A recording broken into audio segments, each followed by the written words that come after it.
Assuming Zach Calzada wins the Auburn quarterback job, what should we expect from him this season? Well, Zach, I actually just finished crushing some chicken farm, and I am freaking ready to rock and roll. You are Locked On Auburn, your daily podcast on the Auburn Tigers. Part of the Locked On Podcast Network, your team every day. Yes, welcome on into Locked On Auburn, your daily Auburn Tigers podcast. I'm your host, Zac Blackerby, and thank you so much for making Locked On Auburn your first listen every single day. For the first time in a few weeks, it's a Ferg Friday. How dare they schedule the NBA draft when we're supposed to record Ferg Friday? What is going on? Man, thank you for your time. As always, of course, Justin Ferguson with the Auburn Observer. Jay Ferg, you had an outstanding piece, an outstanding newsletter that went out earlier this week about Zach Calzada, and you kind of took a deep dive into some of his numbers. Yeah. Post Alabama game, or I guess Alabama game and on, really solid numbers from the guy. Yeah, and I can't take full credit for it. This was actually prompted by an internet friend of mine, Seth Calzada, who works at Pro Football Focus. He watched every Power 5 quarterback this offseason, just kind of watched tape them and evaluate them. I'm sure he's doing like a rankings or something like that as we get closer to the season. And he said that Calzada was kind of in his tier 2 of like right behind the top 4 quarterbacks that he liked. And it kind of took me by surprise. And in a follow-up tweet, he was like, yeah, from the Alabama game on, he was really impressive. And so, I think it was just kind of the narrative. And look, I mean, I believed it as much as anybody, and still do to an extent. It was the, hey, Zach Calzada was 13th or 14th in a lot of categories in SEC quarterbacks this past year. He's coming into Auburn. Like, he's going to have to be better for Auburn to take that step forward. Well, the fact of the matter is that once he got that past that initial kind of run of getting thrown into the fire, and he had one really good game against Alabama, afterwards he was a really good quarterback. And the numbers really bear it out. Yeah, right. I mean, whenever a backup is put into a situation, everybody just thinks, oh, the backup is so much worse than the starter. And in some cases, that's true. But the whole offense is planned to be built around who the starter is. And the backup's not getting those valuable reps leading into the season. And so that's what happened with Calzada. And after a few weeks into it, you saw his numbers go up. I mean, I think we saw a similar thing at Auburn when Bo Nix went down and TJ Finley was in. It's like, well, this offense isn't built for TJ Finley. TJ Finley hasn't been taking all of these reps. I mean, is that something you're looking at with this? And is that something that you kind of thought when you were watching and looking at all these numbers from Calzada to work on this piece? Yeah, no, I was kind of looking at it like, okay, well, how good was Zach Calzada to end the season last year? And is that more of the quarterback that he is coming into Auburn than it is, the whole season? Because the whole season numbers aren't great. Yeah, they are like a step above what they had with TJ Finley, significantly lower than what they had with what Auburn had with Bo Nix. I think his EPA is just like a little bit above Finley. So that was one of those things. But you go back and look, those first few starts that he had were really rough. And things were not going well at all. He got a lot of criticism from the Texas A&M fan base. And then one night he plays against Alabama and has the game of his life. And then from then on, it wasn't perfect, but he was a much different quarterback. He had several really good games. The only 2 losses he had after that, from the rest of the night, is after he got injured against Auburn with that non-throwing shoulder, and then they were playing on the road against Ole Miss and LSU. Both of those games were close losses. So, like, you put it all together, I think Seth said he was like the 5th or 6th highest graded quarterback from that point on in the Power 5 last season. So again, not Heisman winning numbers, but when you look at him just throwing the football, it was really efficient. And these are numbers that if you look at, from the Alabama game on, yards per attempt, something, it's over 7. Auburn didn't get that with Bo. They haven't had that since Jarrett Stidham. His adjusted completion percentage is fantastic because Texas A&M had a really bad drop problem last year. He was affected by drops more than any quarterback in the SEC last season. Oh, wow. I think we all remember the Auburn A&M game where A&M had a lot of drops in that game. That was kind of the norm for him, right? Sure. Like, it wasn't like just this one-off.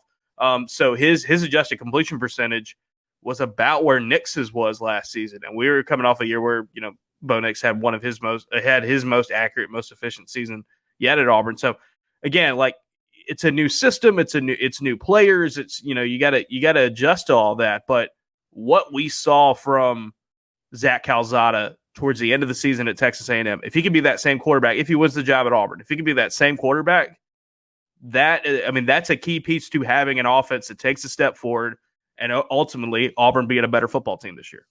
An argument has come up consistently, and I've probably bought into it a little bit. I don't know if this is fair. I want your thoughts on it. Where, the frustrations that Bo Nix brought to the offense, as far as the ups and downs, you never really knew what version and how efficient you were going to get. Right. When you looked at Bo Nix from week to week, that whoever wins the starting job, especially assuming if it's Calzada, that the floor will be more consistent. Do you think that's fair? Is that something that you've seen post that Alabama game?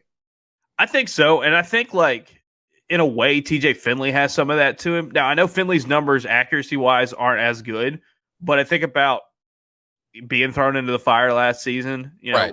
He didn't turn the ball over. Like, he did a good job of that. So, like, there's a level of that. Like, I do think, like, whoever wins the starting job, you can probably expect a higher or more consistent floor, with the exception of Robby Ashford. And not because I'm predicting anything with Robby Ashford. It's just, we just don't know. We just don't know what he could look like, because he hasn't done it yet at the college level. But yeah, I think Calzada brings a little bit of steadiness to it. A little bit more, he had more interceptions last season, but I believe it was SEC StatCat who pointed out in their numbers that he had fewer turnover-worthy plays. So that's just kind of a subjective metric where it's like, hey, you threw the ball that probably should have been picked off, or that did not. That was really tough. Nix had more of those throws than Calzada did. I think Nix just got lucky a lot more times, because turnovers are a function of luck in college football.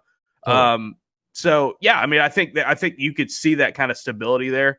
It's just going to be a matter of, like, can you have that ceiling? Because when Nix was healthy last season, and go back to October, he was playing some really good football, and like that's a level that isn't mind blowing by any means.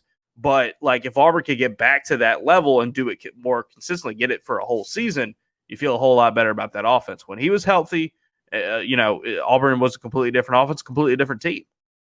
All right, so what has to happen for Zach Calzada to not win the quarterback job this fall? We jump into that in just a moment. But first, today's show is brought to you by our friends at BetOnline. BetOnline is your number one source for all of your betting needs and sports information. They are your continued source for all sports wagering information, including live betting, which is really big with Major League Baseball right now, esports, and scores from all over the place. Of course, also, I talk about this every time, futures for college football and for NFL, win totals, how far do you think a team can go, who can win the national championship, all kinds of stuff over at BetOnline. BetOnline is where the game starts. Justin Ferguson, before we go into, different guys' path to, winning the quarterback job, what all is going on at the Auburn Observer? Yeah, so you had the Calzada story this week. I also did a fun little research project on Tuesday where, Auburn had such a successful year in athletics with 7 teams either winning an SEC title or going deep in the postseason, obviously with baseball just wrapping up. Sure.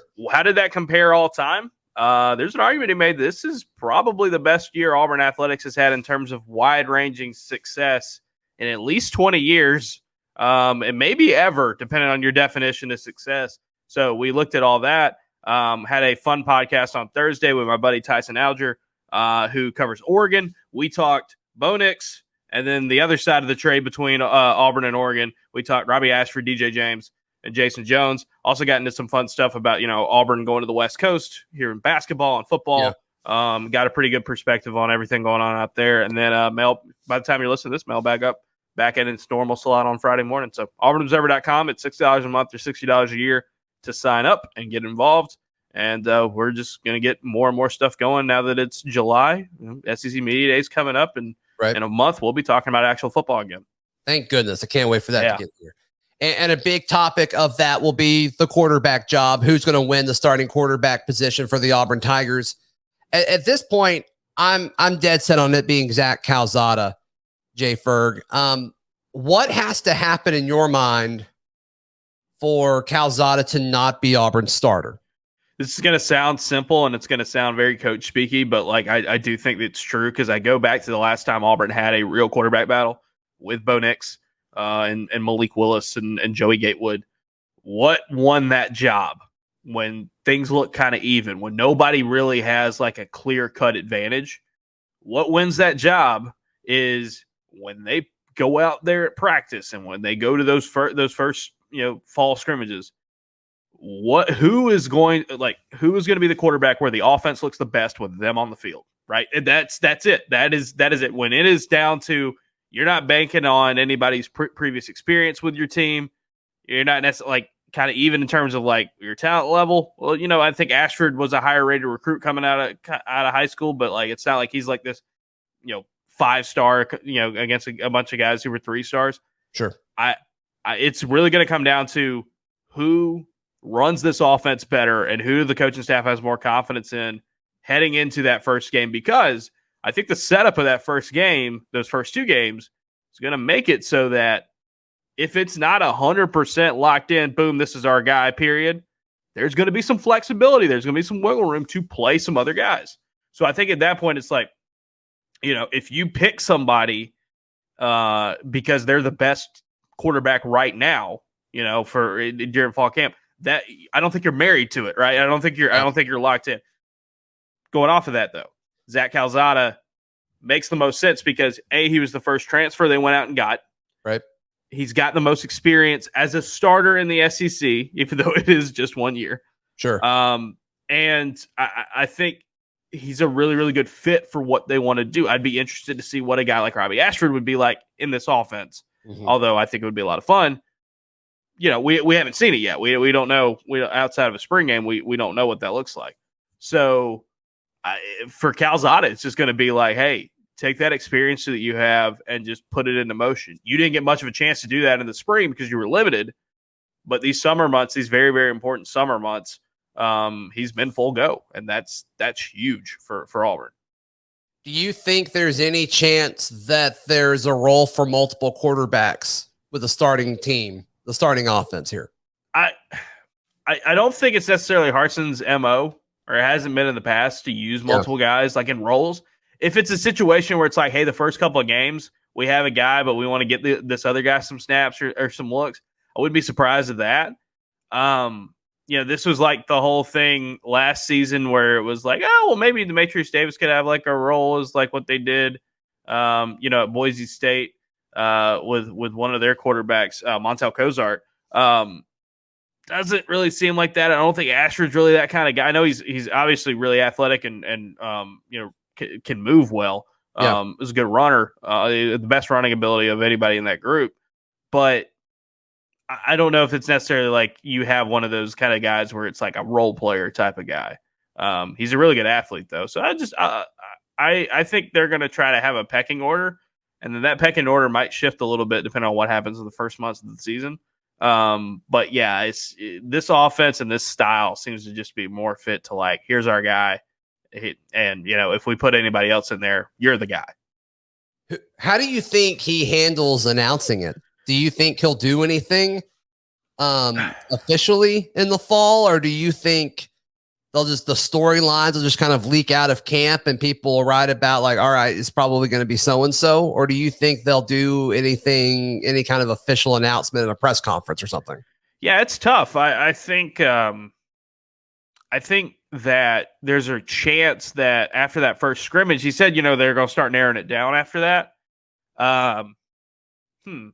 I mean, that's a really good question because like this is kind of uncharted territory. And it might be something where honestly, you might have just given me an idea for a story. Sweet. Like go back to what he did at Boise State when he made those announcements. Like, what is that like? Because again, like last year with Bo Nix, it was like, that's who you got. You inherited Bo Nix. So, look, you brought in TJ Finley last year and it's like, okay, good. I think everybody was like, good competition. That's fantastic. That's great. And I don't think they ever did any kind of announcement like, yes, this is still Bo Nix's job. And I think if you're leaving it open and you're leaving it flexible to maybe play some more guys those first couple of games, I don't know if you necessarily want to go out and do this just big, blowout announcement. Like, this is our guy. And then, like, by week 3 against Penn State, it's like, that's another guy because the other guy looked better. And it's like, I don't know if you necessarily want to do that either. So it is kind of uncharted territory. So that might dig into a little bit of research there. Yeah, no, I look forward to that. I look forward to that for sure. I just think it is so different because this is the first time at Auburn in a while where it's like, we legitimately don't know. And I guess wrong with the Bo Nix thing versus Joey Gatewood. I thought Joey Gatewood was going to win that battle, but most people thought Bo Nix would. But like this is really the first one where it's like, we legitimately don't know. Yeah, I mean, 15 or was it 16 was such a mess when everybody played. It was. I go back to in 13, it was like Nick Marshall. It was like, I know they brought him in from JUCO, but it wasn't like a sure thing that he was going to be the guy either. So it's been a minute since there's been mystery like this. Yeah, it's fun though. I think it makes it interesting. How many questions do you think he's asked at media days about that? I mean, it's got to be relentless, right? Yeah, I think it's going to be a decent. And I'm interested to see who they end up sending to media days. I think they've got their guys. It won't be anybody in the quarterback room, but like, I jokingly brought up with Lance earlier this week. It'd be hilarious if the 3 guys they took were the 3 quarterbacks. Just like, Harsin just kind of saying, "All right, SEC, here you go." Yeah, somebody did that before. Really? Not too long ago. And it wasn't 3 guys. It was, they had 2 quarterbacks in a battle and they brought both of them. I can't remember who it was. That's awesome. But I do remember a team bringing multiple quarterbacks who were in a battle. It wasn't way long time ago either. Interesting. I'm going to look into that. Yeah. I think my prediction, was, Owen Papo. He went last year. I don't know why he wouldn't this year. Nick Shanker. Brahms and John Samuel Shanker were my 3. I think that's a good mix to have. If you want to pull Brahms out and put Derek Hall, that would have been my pick. You could put Derek Hall. Wouldn't be blown away if they brought Tank, just because Tank. He's so good. He's so. It's probably it for him, and he is your. Yeah, it's like you're gonna want to come in and like, Tank and Derek Hall are your best bets to be first team All SEC. And so you want to bring them out there and kind of flex that a little bit. And then Shanker just makes a ton of sense just because they've talked about him as such a team leader. And, the snap count last year showed it. It's still maybe one of the craziest stats from last season for Auburn is that he was on the field more than any other offensive player besides like 2 linemen. Yeah, no, he had an incredible year. There's no question about it. All right. What is Auburn's biggest SEC game this season? Which one is the most important contest on the season for the Tigers? We touch on that in just a moment right here on Locked On Auburn. Want to encourage folks to check out the Locked On Auburn Discord. The link to that will be in the episode description or the show summary down below. Justin Ferguson, the biggest SEC game on Auburn's schedule is blank. Ooh, this is tough because you can go in a number of different directions here. I have 2 in my head, and it might be LSU.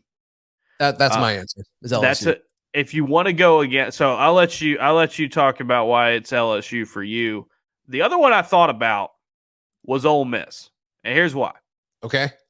Ole Miss is on the road. Ole Miss is going to be a very good team. Ole Miss is a team you have beaten last few years. Right.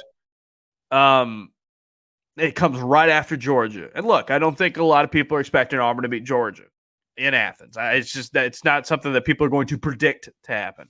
Sure. But if you lose in Athens, and then you lose in Oxford, then you have an off week where it could get pretty heated. You come back home and play Arkansas, which Arkansas will be a better team this year. But I think that's one, depending on how that first month goes, if you lose back-to-back like that, it could get a little toasty. It could get a little toasty, and the narrative and the vibes could shift drastically. It makes that Arkansas game crucial if you lose that. Now, on the flip side, if you get through that first month of the season and you beat, you win most of those games. So you beat a Penn State, you beat a LSU, and you drop that game to Georgia like most people would expect. You can bounce back, boom, right after that. Go to Ole Miss, get a good road win against a really good team, and then you go into an off week, hit the second half of the season with a lot of vigor. So I think that's got the most kind of hinge point kind of effect going on there. But LSU is also a great answer, because depending on what happens against Penn State and Missouri, that one could be really, really big.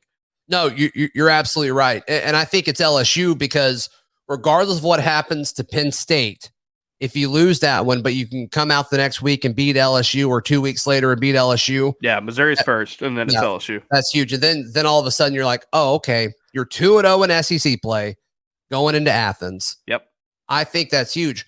Well, on the flip side, if you lose Penn State and LSU, the fan base is going to be all over the place. Yep. There's going to be especially going into Georgia. No, which has not been a good place for Auburn in a very long time. You're right. You're absolutely right. So LSU is up there for me.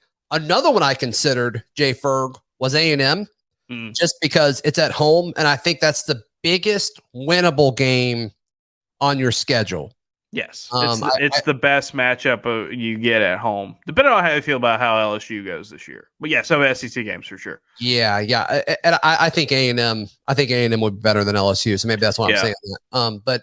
But that's a big one, and especially if things aren't going well at that point of the season. Yeah. If you're Bryan Harsin and you win that one, and A&M's a top 15 team or whatever, it may be enough. Maybe enough to save you, depending on what else happens. It would be a big kind of momentum shifter, because you play Western Kentucky the next week at home, and then it's the Iron Bowl. So like that could be kind of a late if you're going to have a late season surge, it might be that one. So yeah, that's a game where if Auburn's good, like that's the thing with Auburn, a good Auburn team at home is hard to beat. That's always been their MO. So if they're at that point, by the end of the year, by November, we will know how good this Auburn football team is for sure.